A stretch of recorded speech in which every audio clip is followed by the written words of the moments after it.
Sejam todos muito bem-vindos ao Red Talks de hoje. Eu sou a Luísa, do marketing da Red Belt Security. E antes de iniciar, eu vou passar alguns recados para vocês. Esse conteúdo está sendo gravado e estará disponível no nosso canal no YouTube. Depois da apresentação, a gente vai ter um espaço para que vocês possam tirar suas dúvidas. Então, se vocês tiverem alguma pergunta durante o webinar, podem mandar para a gente através do recurso de perguntas e respostas do próprio Zoom. E agora vamos ao que interessa. Estou aqui com 3 feras da Red Belt. O Thiago, que é coordenador de CIEM, o Celso, que é líder técnico de SOC, e o Daniel, que é coordenador de SOC. E eles vão falar sobre War Room e contenção de incidentes. É com vocês. Obrigado, Lu. Boa tarde, pessoal. Boa tarde para quem nos acompanha ao vivo. Bom dia, boa tarde e boa noite para quem nos acompanha nas nossas mídias digitais. Hoje vamos dar sequência aqui a mais um Red Talks. Hoje estou aqui com o meu amigo, novamente, Celso. Tudo bem, Celso? Tudo bom, Thiago? Boa tarde, pessoal. Tudo bom? E também com o nosso amigo Daniel Leidier. Tudo bem, Daniel? Tudo bom, Thiagão. Boa tarde, pessoal. Beleza, pessoal. Então, como a Lu já iniciou, eu sou o Thiago Caras, sou o coordenador da área de CIEM aqui da Red Belt Security. Hoje estou mais aqui como um mediador, mas por já ter participado de diversos War Rooms, mas estou aqui com 2 feras, que é o Celso e o Daniel, que vão nos abrilhantar com seus conhecimentos sobre esse assunto, que é muito pertinente e muito crítico na organização. Celso, se apresenta um pouquinho aí para o pessoal. Vamos lá. Eu sou o Celso, participei do último Red Talks aqui que a gente teve junto com o Thiago também, que a gente falou sobre a importância do SOC no investigação de incidentes. A gente vem aqui com mais um, aprofundando ali o assunto, né, que é diretamente o War Room, que é justamente onde o incidente ali, um incidente crítico de verdade, desdobra, né? Hoje eu estou como líder técnico aqui do SOC, tem um tempo que eu estou na Red Belt, já passei por umas War Rooms aí justamente com nosso amigo Daniel aí, que também é um cara casca grossa em War Room. Boa. Daniel, se apresenta aí para a gente também, por favor, para quem não te conhece. Vamos lá. Pessoal, eu sou o Daniel, eu sou um consultor aqui do SOC e hoje vou estar aqui contando um pouquinho dessa experiência, explicando para vocês o que é uma War Room e o sentimento de estar numa War Room. Como o Celso disse, a gente já passou algumas madrugadas juntas aí, em algumas salas de crise. Beleza, show de bola, vai ser bem legal. Passar aqui um pouquinho pela nossa agenda, né? Então vamos contextualizar um pouquinho o que é o War Room, como funciona a parte de contenção de incidentes, o papel do War Room nas etapas, né, de contenção de incidentes, na parte do ciclo de resposta ao incidente e os desafios que tem dessa sala de guerra, vamos dizer assim, né? Que a gente vai enfrentar. Então, vamos começar lá. Celso, o que seria para o pessoal ficar bem, entrar no tema, o que seria um War Room? O que seria um War Room? Primeira coisa, né? War Room, a gente tem essa ideia de War Room daquelas salas militares de guerra mesmo ali, né? Tem muito filme ali, aquele monte de monitor, um monte de coisa. É basicamente aquilo, só que hoje é atualizado. A gente faz uma grande vez ali, uma call, ou dentro de um espaço físico mesmo, onde a gente fica ali debatendo e literalmente verificando as melhores tomadas de decisões devido a um incidente.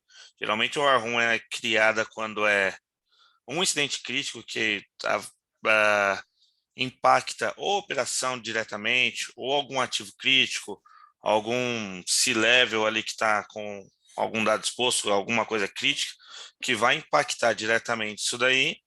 Então a gente cria esse War Room, essa sala de crise, igual o Daniel falou ali anteriormente, e ali a gente envolve todas as equipes que a gente achar que é responsável ali, que tem alguma informação, alguma ação pertinente ao desdobramento dela. Perfeito. Uma coisa que você mencionou, que lembra bastante essa questão de guerra mesmo, exército e tal, é que dentro da sala de guerra, vamos dizer assim, é um local multidisciplinar, onde a gente tem colaboradores de várias áreas e basicamente todos estão no mesmo nível, mão na massa, operacional mesmo. Exato. Apesar de ter um colegiado com poucos líderes, ou até mesmo, às vezes, um líder mesmo, os demais estão ali mais para ajudar na contenção e na erradicação, né? O resto é todo Exato. mundo no mesmo nível. Exato. É algo que é tempestivo, literalmente apagar o fogo e dar conta do que está acontecendo imediatamente. Então, são várias equipes ali, várias pessoas, com todas elas com grau de instrução e experiência nesse tipo de incidente, para a gente dar conta ali e minimizar os danos que isso pode causar, né? Para a operação, às vezes para o nome da empresa, enfim, o que for Perfeito. acontecendo. Perfeito, perfeito. Como você mencionou, às vezes há uma imagem para a empresa, Exato. então há um desgaste para a empresa, então geralmente a gente tem que estar sempre com várias equipes de diversas áreas, mas ali está todo mundo para ajudar. Para ajudar. Às vezes o clima é meio tenso, é meio hostil, às Com vezes. certeza. Não é um lugar ali não é um playground, é um lugar que é literalmente uma sala de guerra, onde a gente tem que conter ali o que estiver acontecendo, né? Seja às vezes um ransomware, seja às vezes um ambiente crítico que está indisponível. Ali a gente está falando às vezes, de milhões para operação ali que está custando nessa sala. Perfeito, perfeito. E entrando um pouquinho aqui na parte de detecção até a parte de contenção. Então, basicamente, para que uma war room, uma sala de guerra, possa desempenhar seu papel dentro da contenção do incidente, é fundamental que a empresa esteja preparada.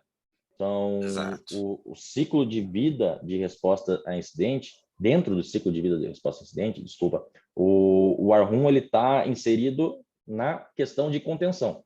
Então, de uma forma macro, para nós, assim, temos a preparação, a detecção e análise, a contenção e erradicação, e, por fim, as lições aprendidas. Mas o War Room está dentro da contenção, né, Dani? Exato.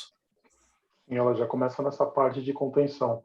Inicialmente começa com a detecção de um incidente, né, que é o gerador dessa questão da War Room. O monitoramento identifica que houve uma brecha de segurança e, que nem o Celso explicou na questão da War Room, algum ativo crítico foi comprometido ou foi identificado alguma ameaça crítica no ambiente que precisa ser contida de imediato. Então, nesse caso, a War Room ela vai desempenhar um papel fundamental ali para a contenção desse incidente.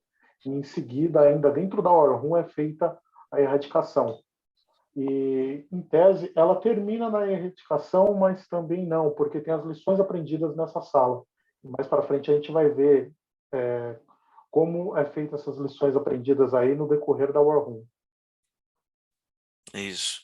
É legal falar que às vezes tem alguns pontos ali, algumas equipes que não são relacionadas diretamente com TI, né?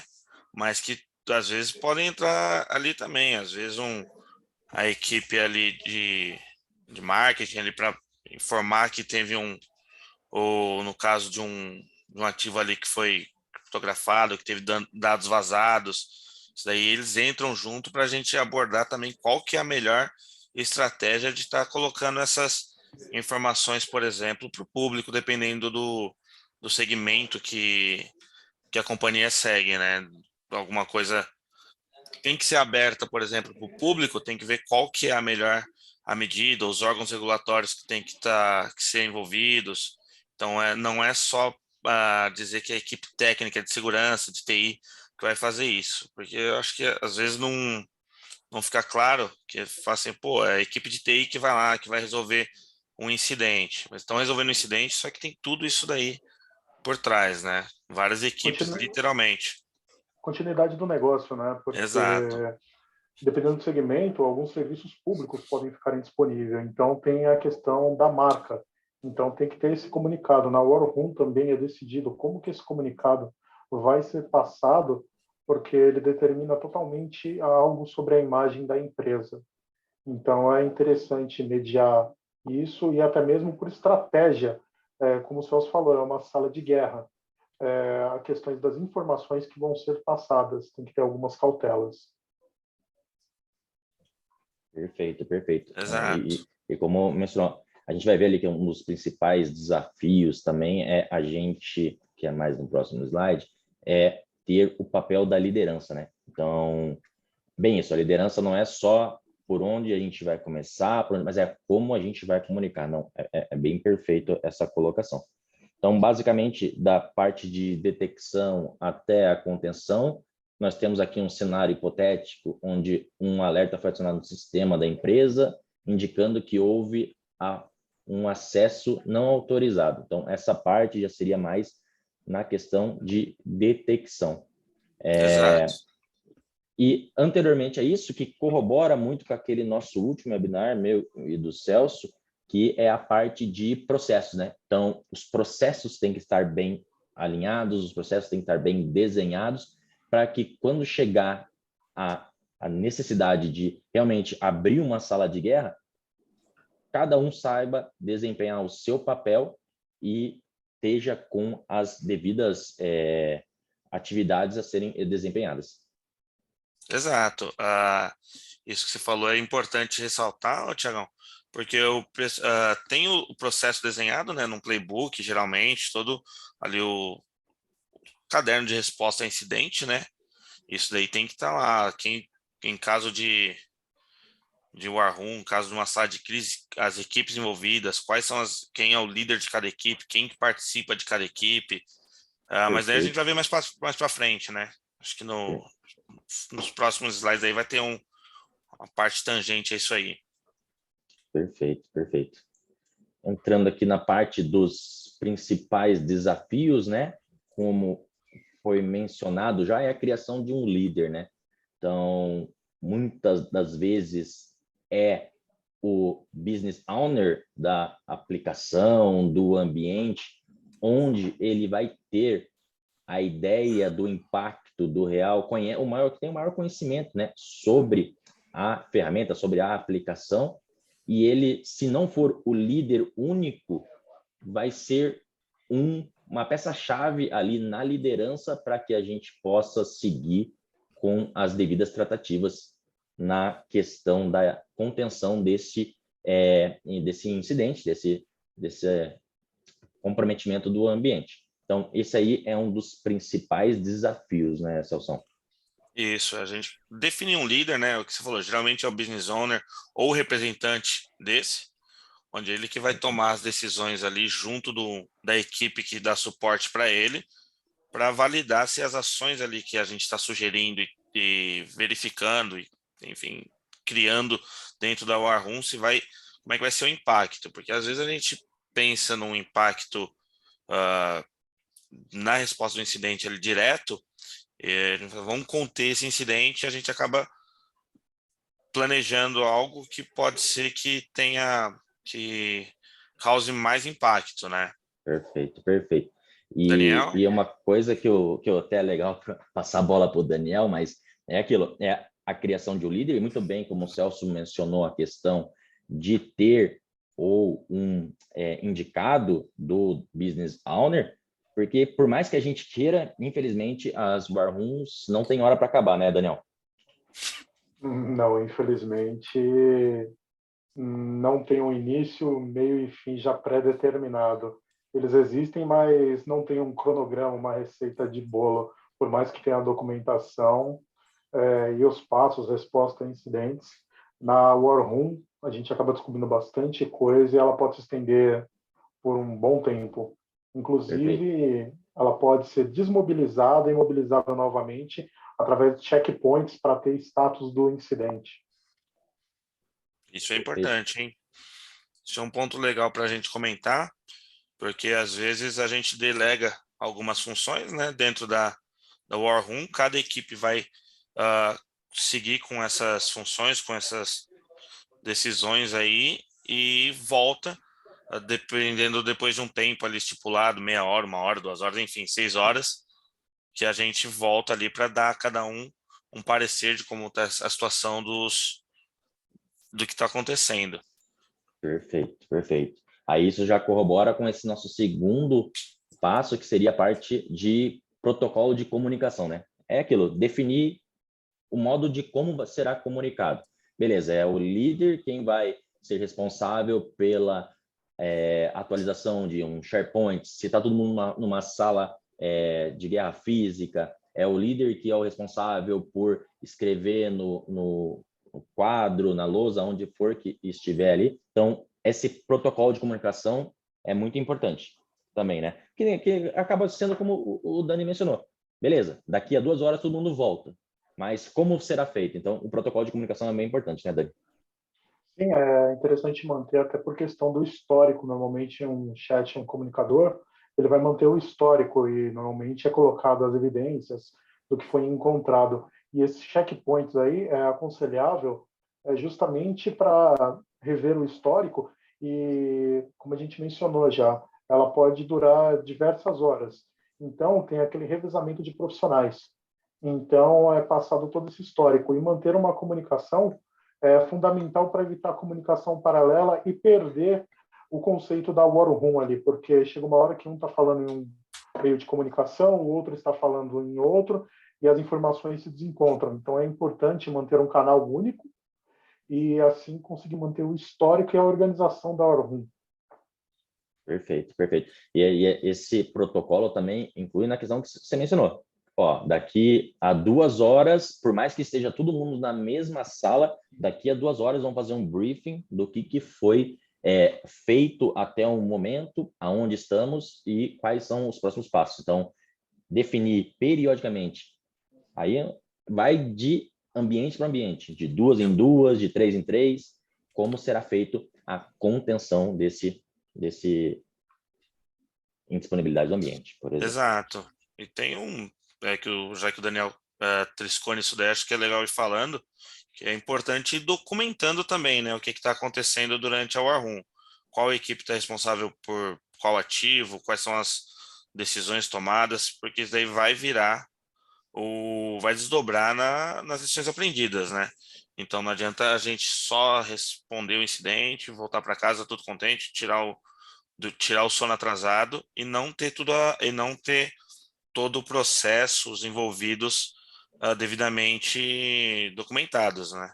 Então é importante a gente ter uma ata desses checkpoints ali que ocorrem, falar, equipe A fez isso, equipe B ainda está desenrolando, porque é algo que vai ser cobrado depois, caso tenha aquilo que eu falei antes, prestar conta para algum órgão regulamentório, alguma coisa assim, vai ter que acontecer e tem que ter justamente para não acontecer de novo, né? Os próximos incidentes. Perfeito, perfeito. E nessa questão também ainda é bem legal essa questão do protocolo de comunicação, porque é aquilo, se é um único ativo que ele está comprometido, vamos imaginar num cenário onde foi detectado comprometimento de uma vulnerabilidade em demais uns servidores. Se a gente tem 3 ou 4 servidores com aquela determinada aplicação que está vulnerável, a parte de contenção concordamos que é rápida. Agora, Exato. geralmente, a gente vai pegar ambientes onde tem 100, 200, 400 mais ativos com aquela vulnerabilidade que tenha que ser corrigida, seja por aplicação de algum patch que não estava bem definido anteriormente, mas tem que ter, né, esse checkpoint de periodicamente. Tem que ter, porque às vezes é o que você falou, às vezes um servidor é comprometido, já é ruim o suficiente para isso, tem uma sala de guerra para aquilo, mas tem mais 10 servidores com a mesma vulnerabilidade exposta. O que a gente faz em paralelo?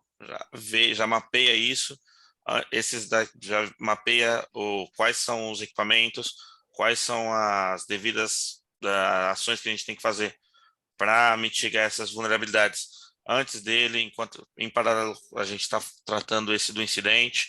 Então tem que coordenar toda essa equipe, justamente porque você tem que ter um líder ali que realmente é o business owner que você falou, e um cara que tem uma pessoa ali que tenha conhecimento também, né? Técnico, conhecimento de resposta a incidente, de sangue frio também é importante, né? Porque o cara tem pressão, é muita pressão.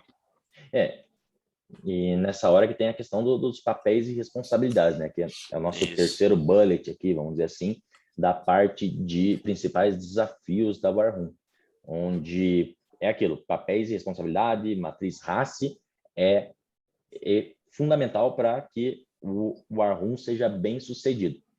Como a gente comentou aqui anteriormente, a War Room ela não tem prazo para acabar, o clima não é um clima legal, e quanto antes a gente conseguir desmobilizar essa sala de guerra, melhor para todo mundo, vamos dizer assim, né? Exato. Sim. Essa questão do papel e responsabilidade, ela entra na questão organizacional.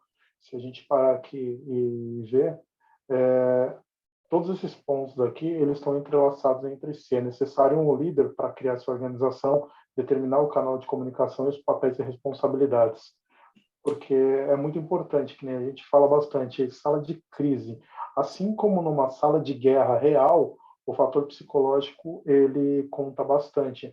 Que nem no início eu falei, eu passei algumas madrugadas com o Celso.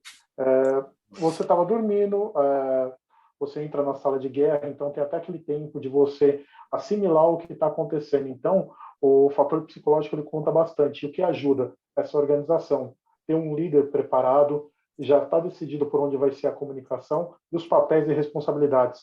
Que nem a gente falou desde o início, a equipe do marketing responsável pela imagem, assim como vão ter as equipes técnicas, continuidade de negócio.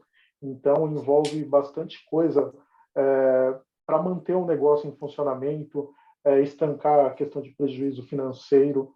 Então, é muito importante essa questão dos papéis e responsabilidades e das áreas nesse momento. Perfeito, perfeito. Show de bola. Avançando aqui um pouquinho das melhores práticas que a gente tem e desafios ainda, como o Celso mencionou, né? Documentação. Documentação. Isso daí tem que ser... É meio complicado a gente falar de documentação, porque no meio da War Room ali, a gente tá... Todo mundo quer... o que o Daniel falou. Quer acabar logo, porque não é um ambiente legal. Só que tem que ir documentando. E como é que a gente faz esse processo de documentação? Notinha, eu pelo menos faço isso, vou anotando o que está acontecendo, depois passo para um documento e a gente tem ali um rascunho do que a gente do que aconteceu, do que a gente fez, e volto ali na parte dos papéis e responsabilidades, onde a gente tem uma ata que todo mundo bate aquilo ali que foi feito, se não está faltando nada, cada um com suas anotações, cada um com o que a equipe fez. Você é líder de uma equipe, eu sou líder de outra, cada um tem uma ali. Então a gente vê o que foi feito, o que não pode ser feito, o que conseguiu fazer, se já está resolvido, o que foi feito para resolver, como é que a gente pode tratar melhor esse incidente para não ocorrer mesmo, e já deixar documentado para caso ocorra novamente. A gente fala, ó, a gente fez isso daqui da última vez, onde que a gente errou? Porque vai ter erro e vai acontecer de novo. Esse é um negócio que acontece bastante. E essa questão de documentação é para tudo, né? Se você for ver, desde a questão para a gente fazer o briefing para a próxima equipe que vai vir render, os que já estão ali há 8, 10, 12 horas atuando no incidente, como também para como você falou, cara, dependendo do ambiente, você tem que prestar contas para os órgãos reguladores. Então, você precisa estar sempre documentando as questões.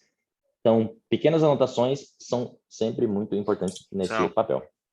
Parece que um ponto importante também, a documentação, ela tem um valor tão grande, não só a documentação do acontecimento em si, em tempo real, mas sim também uma documentação do ambiente, que é algo que é importante ter à disposição numa sala de crise. O Thiago deu um exemplo anteriormente de um ambiente com 100, 200 servidores. Hoje em dia o ambiente é escalável, então é muito bom ter uma documentação para ter uma ideia de por onde começar essa investigação, saber como conter e erradicar isso. Porque, assim como o Celso falou também, para ter uma ideia, uma noção de quantos ativos tem essa vulnerabilidade que pode ser contaminada, é muito importante ter uma documentação prévia do ambiente. E aí a gente vê toda a importância de ter playbooks em um ambiente totalmente mapeado. Numa sala de crise, isso daí pode ser crucial, fazer total diferença. Perfeito, perfeito. Questão também de melhores práticas é aquilo, treinamento para guerra, né? Então, é sempre importante treinamento das equipes, treinamento do caderno de testes, caderno de matriz RACI. Então, é sempre importante ter esse plano de, sei lá, continuidade de negócio, né? Onde a gente consiga simular, de alguma forma, essa mobilização, né? Exato. Sim. É importante a gente ter isso daí. A matriz RACI ali, matriz de escalonamento, tem que estar atualizada. É um negócio que às vezes a gente não dá muita atenção, às vezes alguém é desligado, deixa para atualizar depois, mas é algo que tem que estar sempre atualizado, porque no meio de uma madrugada, a equipe 24/7 ligando, se isso daí não tiver atualizado, o cara vai entrar em contato com uma pessoa que às vezes não tá mais na equipe, não tá mais na empresa, aí vai entrar em contato de novo, e isso daí só vai perder tempo e gerar impacto. Então é exatamente isso, é treinar as pessoas, deixar todo mundo deixar todo mundo, porque deixa eu ver se eu consigo explicar. Num teste de sala de Sinergia. guerra, a pressão é menor. A pressão é menor porque é um ambiente controlado. Então não tem aquela pressão. Distrações. Exato. A gente pode parar, pode corrigir, pode falar, não faz isso, faz aquilo. Agora, Perfeito. num ambiente real, não tem isso, né? A gente tem que sempre ser assertivo o máximo possível. Mas Bom, seguindo a vamos ao... analogia de guerra, né? Assim como na guerra você faz o treinamento e esses treinamentos eles facilitam na hora de um cenário real, né? A questão de papéis e responsabilidades já definida em treinamento ali pode ajudar bastante. Exato. E a tomada de decisão, né? Querendo ou Sim. não, você vai treinando para tomar uma decisão. É algo que a gente faz comum aqui, por exemplo, no SOC, é pegar uma pessoa, a gente vê que está se destacando, que tem a gente vê que tá mandando bem, e não tem essa experiência em sala de guerra, é puxar ela e falar, ó, vamos entrar ali na sala de guerra com a gente, só para você ver como é que é, para você já ver como é que é a vida de cybersecurity, que é isso daí, Sentir, né?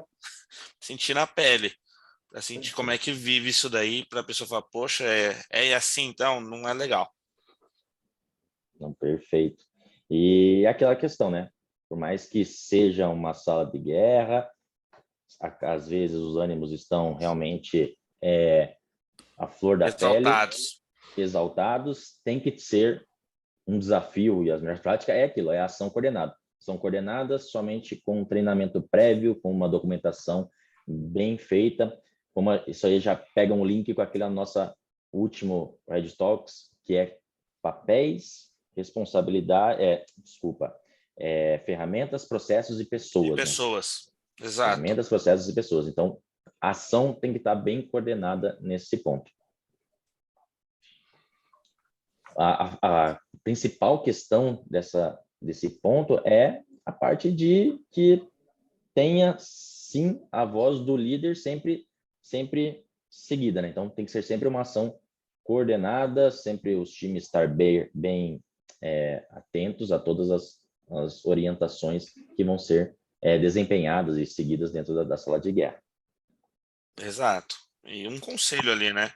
Às vezes o líder ali é importante, é o que eu falei, ser sangue frio, ser uma pessoa com a mente aberta para ouvir opinião, para ouvir o que está fazendo, ter contatos ali direto com o responsável, às vezes financeiro, com o C-level, com alguém que vá tomar decisão real, às vezes que pode impactar, o que a gente já falou mais de uma vez aqui, diretamente na imagem da companhia.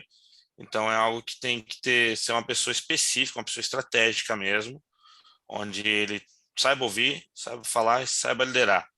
Às vezes ele tem uma ideia, o resto do conselho discorda, então vamos debater essa ideia, né? Não adianta se às vezes uma pessoa ali que tem mais sangue quente, que ferve ali, e fala, não, vou fazer isso daqui, aperta o botão vermelho e literalmente pode dar ruim. Porque é interessante a gente mencionar que, não sei se a gente já mencionou no início, mas basicamente a sala de guerra ela só é mobilizada quando realmente é preenchido todos os requisitos para uma sala de guerra. Então, Exato. o ativo é crítico, o ambiente está indisponível, está tendo um prejuízo para a imagem da empresa significante. Então, a gente já começa a ser bem importante esse ponto de entender o porquê que a sala de guerra ela é estabelecida. Ela não é estabelecida, teve um incidente e vamos juntar uma sala de guerra todo mundo e vamos debater sobre o tema. Não, existe alguns pré-requisitos, preencher aquele quadrante, vamos dizer assim, né, de impacto e imagem, para que a gente possa mobilizar essa sala de guerra. Então, quando tem sala de guerra, ou a ação tem que ser coordenada, ou acaba sendo até pior do que não ter uma sala de guerra. Exato, sem uma pessoa ali para liderar, sem uma pessoa específica para tomar a decisão e falar, não, não vamos fazer isso, cada equipe faz o que quiser, praticamente, né? Quem tem ego em jogo, tem muita coisa. E como você falou, os ânimos já estão à flor da pele, então é complicado, porque tem, às vezes, a equipe mais impactada não sabe o que está acontecendo, às vezes o líder da equipe mais impactada quer ser mais enérgico e falar, não, é minha equipe, é o meu que está em jogo, então eu não quero que isso faça, porque pode ser que ocorra, não sei, uma demissão, se tiver que acontecer. Então é algo bem complicado, é bem Sensível, né? exatamente isso que eu falo, bem sensível. Afeta muito o emocional, né? Afeta, às vezes até o RH participa, né? Alguém do Perfeito. RH ali para fazer. É importante também falar alguma coisa assim que é bem trivial às vezes, manter o pessoal que está ali na sala de guerra, às vezes 12 horas ali, pessoal alimentado, tomando café, uma pizza, alguma coisa, tem que acontecer porque é porrada, né?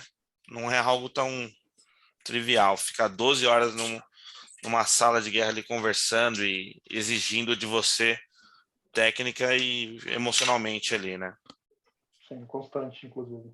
Constante. E por mais que as equipes elas vão sendo mobilizadas e desmobilizadas aos poucos, existe um núcleo ali que está 100% online, 100% junto na mesma sala, onde tem os principais líderes ali e não adianta, não tem como sair da sala enquanto não se entender o real problema ou a O que está forma como acontecendo? foi contido e preparar, já inicia-se até um pouquinho da preparação, como o Daniel mencionou no começo, das lições aprendidas, para que isso Exato. não ocorra novamente. Beleza, é um servidor que está com um KB defasado?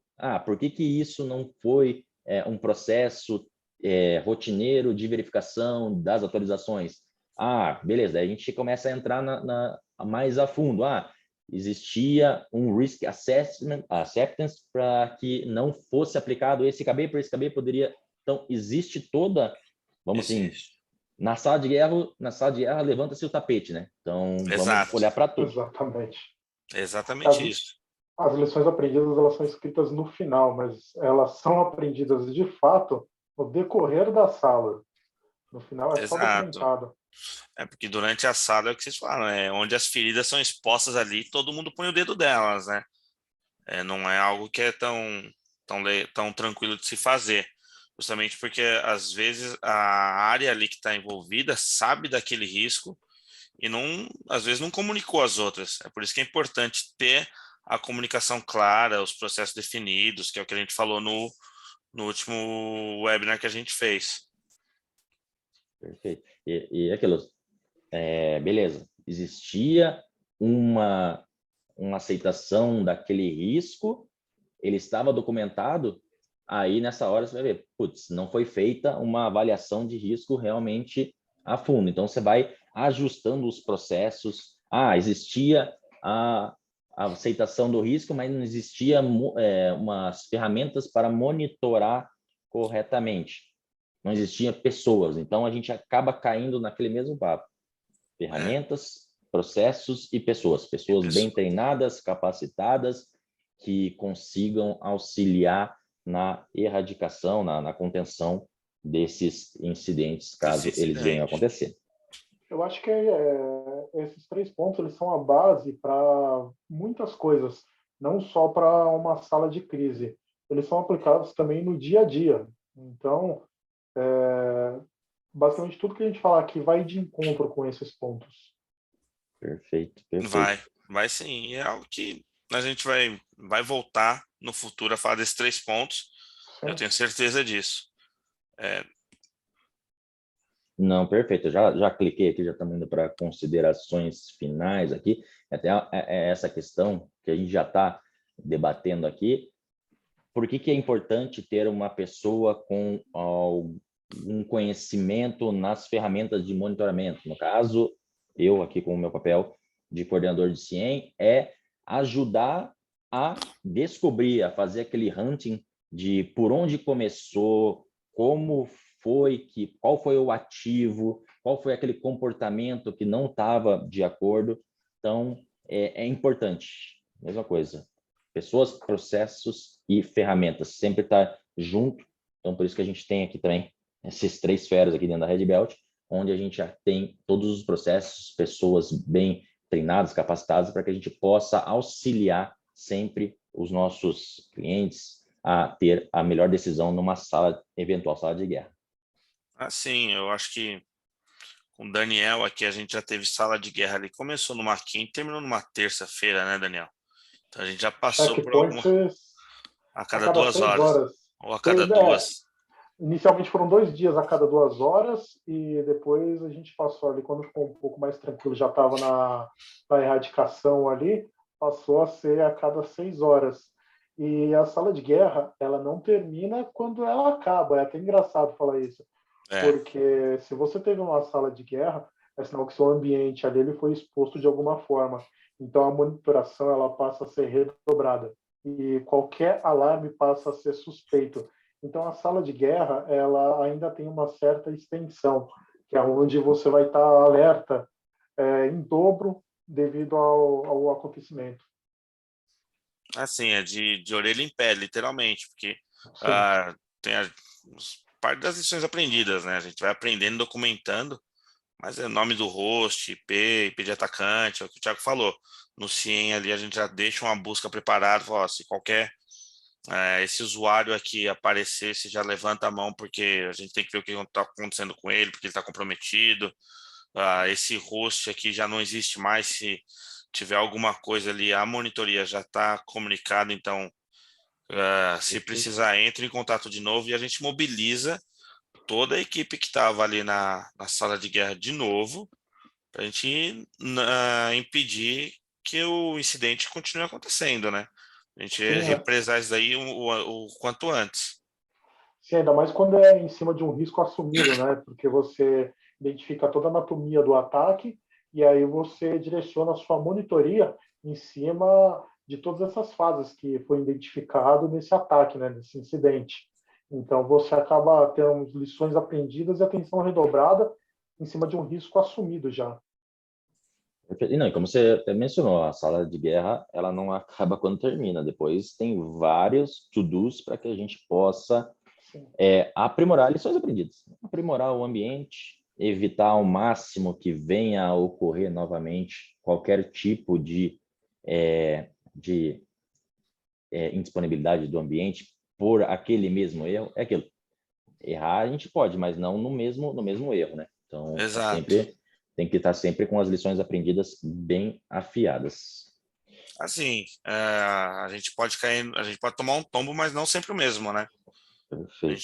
A gente tenta aprender, a gente aprende, anota isso dentro do nosso cérebro mesmo, faz isso daqui eu já não vai acontecer de novo, a gente tomou todas as medidas necessárias ali para corrigir isso. Às vezes é trocar o servidor, queimar ele mesmo, trocar um fornecedor, trocar às vezes uma ferramenta ali que precisava ser atualizada ou mudar o vendor dela. Isso daí pode ser 1 milhão de coisas, né? Não, perfeito. Bom, já vamos seguindo para o nosso encerramento aqui, mais essa parte de considerações finais. Quem tiver alguma pergunta, fique à vontade de fazer. O que você tira vamos lá, de lições aprendidas de uma War Room, Daniel? Bastante coisa. A questão da documentação. O que eu trouxe aqui já é uma lição aprendida, a questão da documentação prévia do ambiente, porque eu já tive um War Room que a gente teve deficiência na documentação. Então, acabou sendo uma descoberta algumas outras vulnerabilidades durante a própria War Room. E a questão da organização, que é algo fundamental, definir os papéis e responsabilidades. E a questão do treinamento também, que, na minha opinião, é sensacional. Ainda mais quando ela é feita da maneira correta, isso minimiza muito a questão psicológica e organizacional durante uma sala de crise real. Perfeito. E você, Celção, que lições aprendidas de um War Room? O que é para você? O Daniel tocou num assunto ali que é importante, né? Treinamento e conscientização. Isso daí eu acho que é tipo a base para não ter um incidente. Então a gente tem que ver de onde começou o incidente, a gente consegue mapear usando ali a documentação prévia, topologia de rede, lista de ativos, softwares homologados. A gente já consegue, isso daí a gente já consegue ter uma ideia de onde ocorreu e justamente para não ocorrer de novo. Poxa, foi um usuário ali que é novo na corporação, clicou num phishing, pô, vamos fazer uma campanha de phishing, vamos fazer um teste ali para ver se pode ocorrer de novo. Tudo isso daí é maturidade, não só do ambiente, né? Mas é o que você falou, pessoas, processos e ferramentas, né? Tem tudo que isso daí ser estudado e sempre lapidado para melhorar. Perfeito. E do meu ponto de vista, cara, que eu tiro de lição de um War Room é que existe uma empresa antes de um War Room e uma empresa depois de um War Room, né? Então, até verdade. questões de laços de amizade acabam ficando mais fortes dentro de um War Room por conta que, cara, você tá lá 12 horas com a pessoa, tá todo mundo ali no mesmo barco, isso acaba sendo bem marcante, vamos dizer assim. Então, existe uma empresa antes dos War Rooms e uma empresa depois. É bem interessante. Assim, ser testado ao limite, né? Perfeito, é isso mesmo. É isso mesmo. Bom, acredito que era isso que a gente tinha para apresentar. Eu espero que todos tenham gostado da nossa apresentação. Cara, conte com a gente, conte com a Red Belt e estamos sempre à disposição. É isso, né, Lu? É isso aí. Primeiramente, muito obrigada aí pelo conteúdo apresentado. É muito legal que vocês conseguiram, através da experiência de vocês, né, meio que desmistificar esse War Room, né, que todo mundo tem uma visão muito idealizada, né? E só um spoiler para vocês, a gente teve um Red Talks, né, falando sobre o que fazer antes de um incidente. Esse Red Talks foi sobre o que fazer durante o incidente, e a gente vai ter um próximo falando sobre o pós-ataque. Tá bom? Pessoal, se vocês tiverem alguma dúvida, mandem para a gente através do nosso e-mail, contato@redbelt.com.br. E o webinar também vai ficar disponível para vocês no YouTube. Eu aproveito para convidar vocês a seguir a Red Belt nas redes sociais. Então, @Red Belt Security no Instagram, LinkedIn e YouTube. E a gente também tem o nosso Redcast nas principais plataformas de áudio. Tá bom? Pessoal, obrigada a todos que chegaram até aqui. Obrigada, Thiago, Celso e Daniel. Um prazer sempre. Obrigado, viu? Imagina, obrigado, Lu. Obrigado, Thiago. Obrigado, Daniel. Obrigado, pessoal. Obrigadão. A gente encerra aqui. Obrigada, gente. Imagina.